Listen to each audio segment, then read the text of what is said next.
The choice that changed everything. There are moments that define a man. Moments when everything you believe, everything you built, everything you are, comes down to a single decision.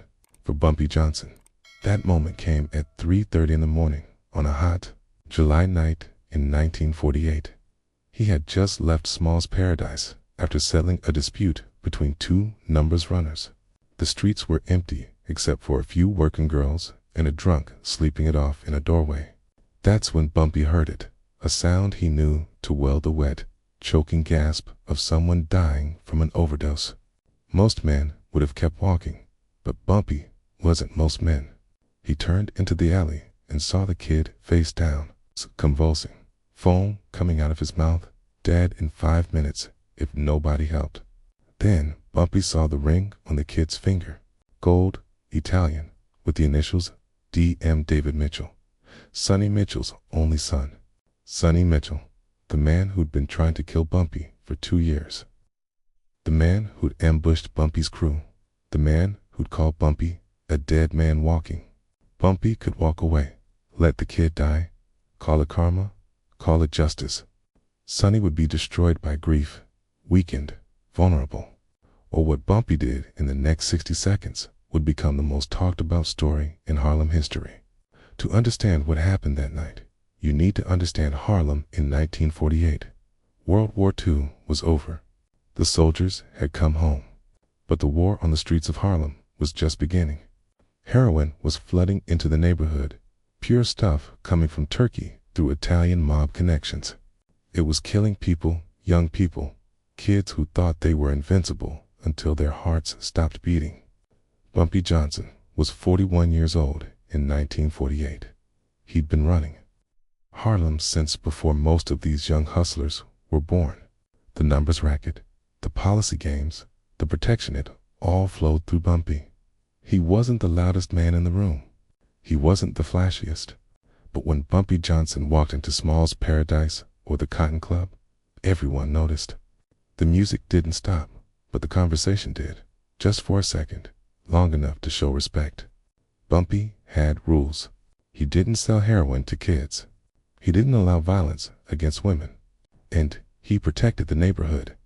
If you were from Harlem, Bumpy made sure the Italian mob didn't push you around. That was the deal. That was the code. But there was one man in Harlem who didn't respect it. One man who thought the old guard was finished, that it was time for new blood, new money, new rules. His name was Sonny Mitchell.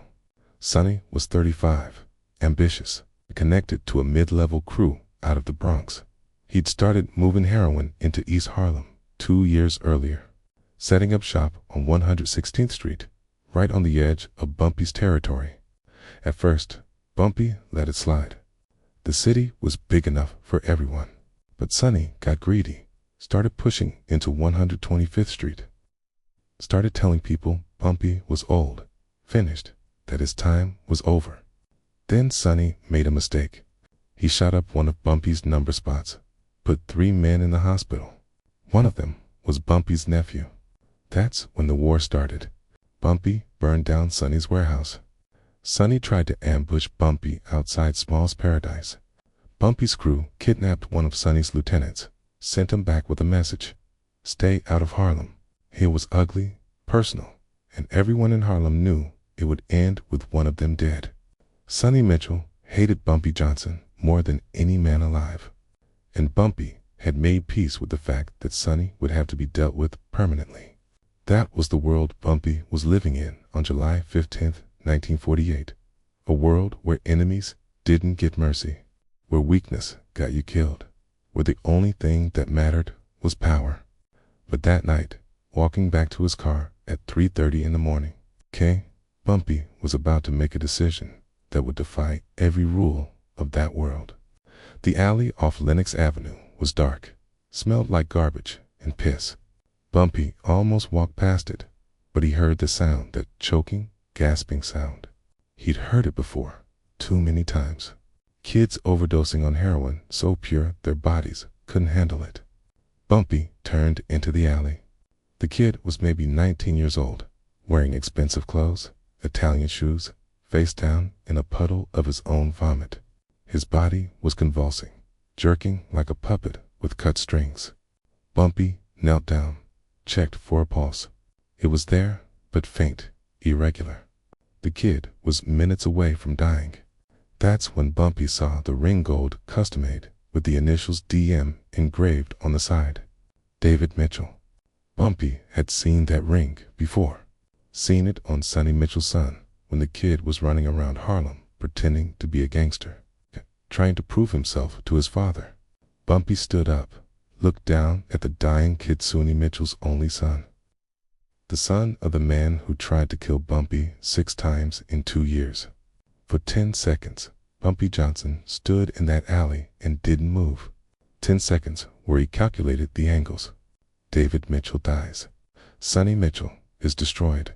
A man who loses his child doesn't think straight, doesn't plan, doesn't fight. He mourns, and a mourning man is vulnerable.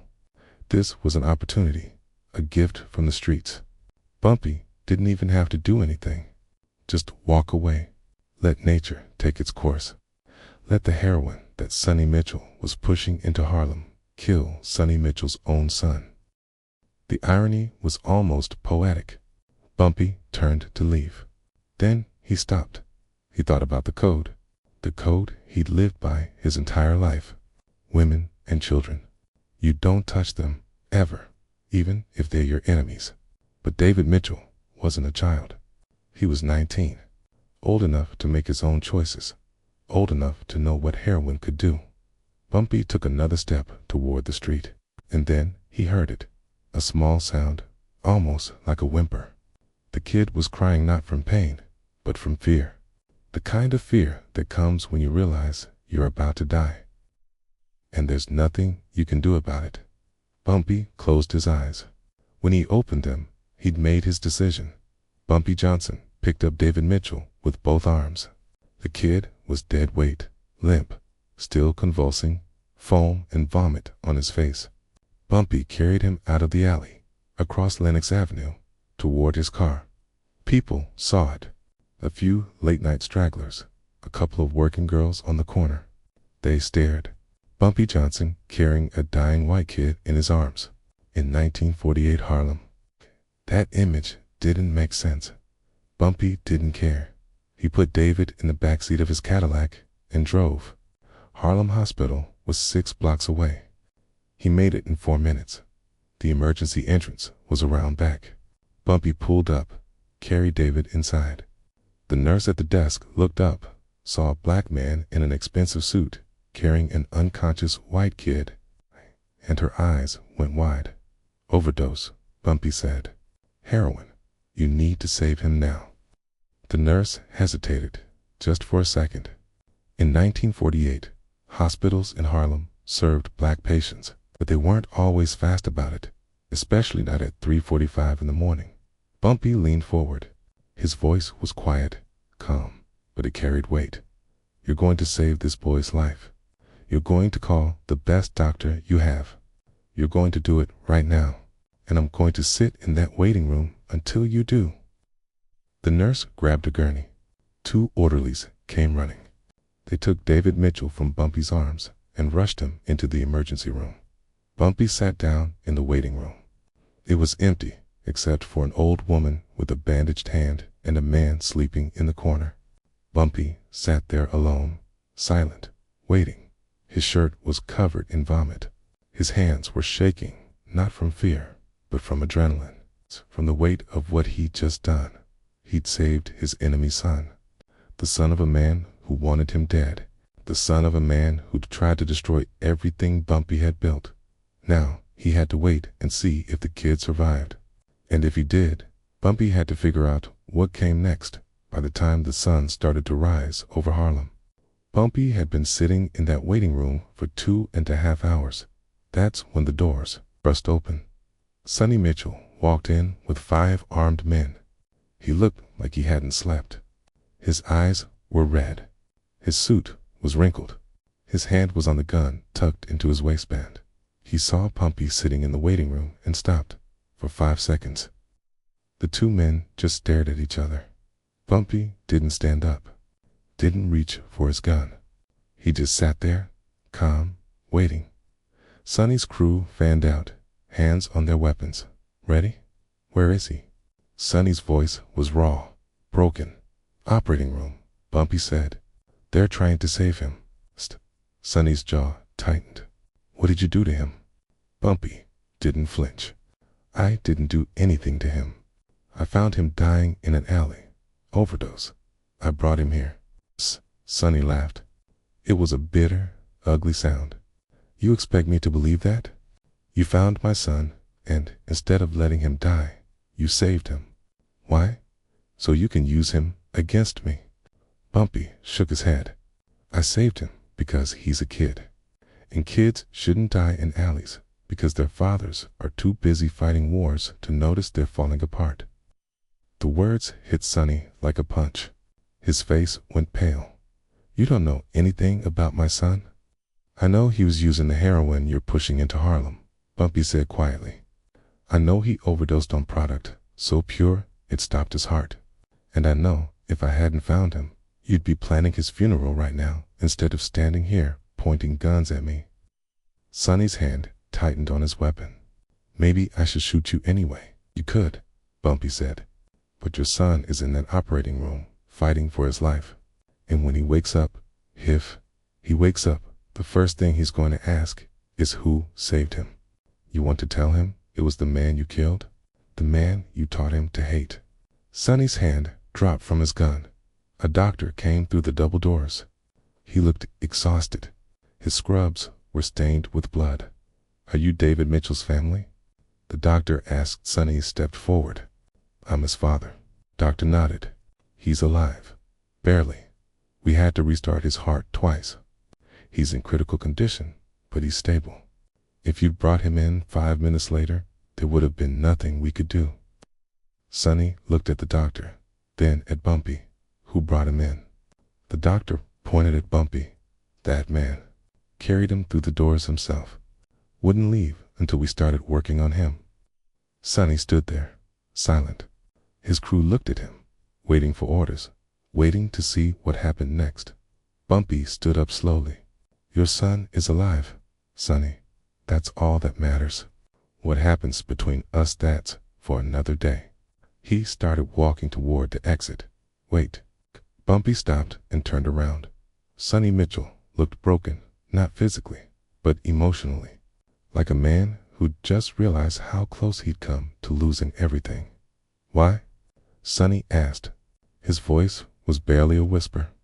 Why would you save him after everything I've done to you? Bumpy was quiet for a moment. Then he said something nobody in that room expected. Because I've lost people too. And if I can stop another father from feeling that pain, if that father is my enemy, I will.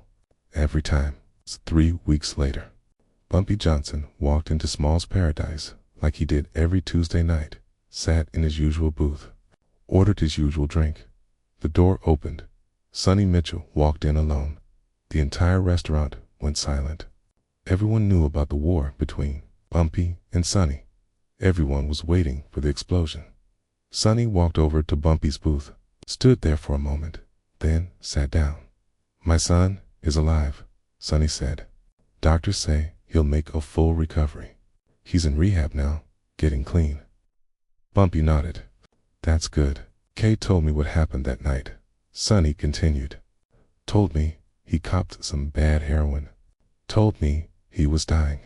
And he told me you carried him to the hospital in your own arms. Bumpy didn't respond. Sonny reached into his jacket. Bumpy's hand moved toward his gun. Cool. But Sonny pulled out an envelope and slid it across the table. That's $10,000 for the hospital bills. For everything. Bumpy pushed the envelope back. I didn't do it for money. Sonny looked at him. Really looked at him. Then why? Because your son isn't our war, Bumpy said. He's a kid who made a mistake. He deserved a second chance. Sonny was quiet for a long time. Then he said, the war is over. I'm pulling my crew out of Harlem. You won. Bumpy shook his head. I didn't win. Your son survived. That's the only thing that matters. Sonny stood up and extended his hand. "I owe you my son's life. That's a debt I can never repay, but I'm going to try." Bumpy stood up, looked at Sonny's hand, then shook it. The entire restaurant watched as two enemies became something else. Not friends, not allies, but men who understood that some things, like a father's love for his son, were bigger than any war. From that day forward, Sonny Mitchell never moved against Bumpy Johnson again. And Bumpy never spoke about what happened that night. He didn't use it for leverage, didn't brag. He just went back to his life, running Harlem the way he always had, with principles. The story of Bumpy Johnson and Sonny Mitchell spread through Harlem like wildfire. Not in the newspapers, not on the radio, but in the barber shops, the pool halls, the street corners, where real people talked about real things. People talked about how Bumpy Johnson had saved his worst enemy's son, how he'd carried a dying kid to the hospital when he could have walked away, how he'd chosen mercy over revenge. And the story changed things. It reminded people that even in a world of violence and betrayal, there were still lines you didn't cross. There were still codes you lived by. There were still moments where being human mattered more than being powerful. David Mitchell got clean, stayed clean. Years later, he left New York and became a teacher in Philadelphia. He never forgot the night Bumpy Johnson saved his life. Every year on July 15th, he sent a card to Small's Paradise. Just 2 words: "Thank you." Sonny Mitchell kept his word. He pulled out of Harlem and focused on legitimate businesses. And whenever someone asked him about Bumpy Johnson, he said the same thing: "That man taught me what it means to have honor." Bumpy Johnson never spoke about it publicly, but people close to him said it was one of the moments he was most proud of. Not because it ended a war, not because it gave him power, but because it proved that even in the darkest streets, compassion still mattered. When Bumpy died in 1968, Sonny Mitchell was at the funeral, standing in the back, quiet, paying his respects to the man who had shown him that enemies could become something more. The lesson of that July night in 1948 is simple, but profound. Power isn't just about who you can hurt. It's about who you choose to save. Bumpy Johnson had the power to let David Mitchell die.